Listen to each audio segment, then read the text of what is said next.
High, আমি প্রিয়া। আবার একটা নতুন রান্নার সাথে সবাইকে ওয়েলকাম জানাই আমার চ্যানেলে। প্রত্যেক বৃহস্পতিবার আর শনিবার নিরামিষ আমরা কম বেশি অনেকেই খেয়ে থাকি। এই নিরামিষের দিনে যদি পছন্দসই রান্না হয় বাড়িতে, তাহলে তো কারো কোনো অভিযোগই থাকে না। যাই হোক, প্রত্যেক সপ্তাহের মতো এই দিনটাও ছিল নিরামিষ খাওয়ার দিন। তাই আজকে মাকে বললাম যে আমিই একটা রেসিপি বানাচ্ছি, সেটা হচ্ছে যে নিরামিষ ঘুগনি। আমার মনে হয় অনেকেই খেয়েছো এই নিরামিষ ঘুগনিটা, তাই সেই দিন আমি বানিয়েছিলাম ঝালঝাল করে একটু নিরামিষ ঘুগনি। আর প্রথমে কিন্তু কড়াইয়ের মধ্যে মটরশুঁটি আর আলুটাকে সেদ্ধ করে নিলেই কিন্তু অর্ধেক কাজ কমপ্লিট হয়ে যায়। বাকিটা করার জন্য কড়াইয়ের মধ্যে একটু অল্প তেল দিতে হবে, তার মধ্যে আদা বাটা একটু বা আদা কুচি দিতে পারো। তারপর ওর মধ্যে লঙ্কা গুঁড়ো, হলুদ গুঁড়ো, একটু জিরে গুঁড়ো, ধনে গুঁড়ো দিয়ে ভালো করে মশলাটাকে কষিয়ে নিতে হবে।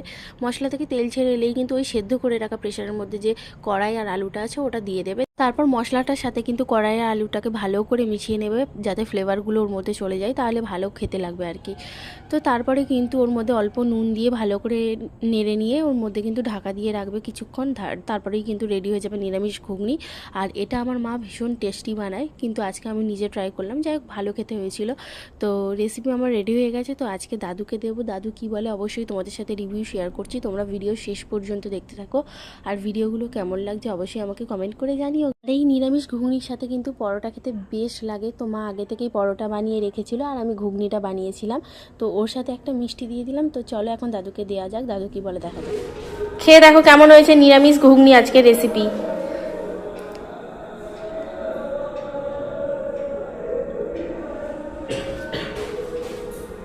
গরম আছে, দেখে খাও।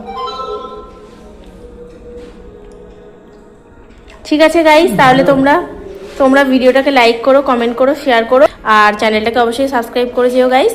তো চলো, তোমাদের সাথে আমার নেক্সট ভিডিওতে দেখা হচ্ছে।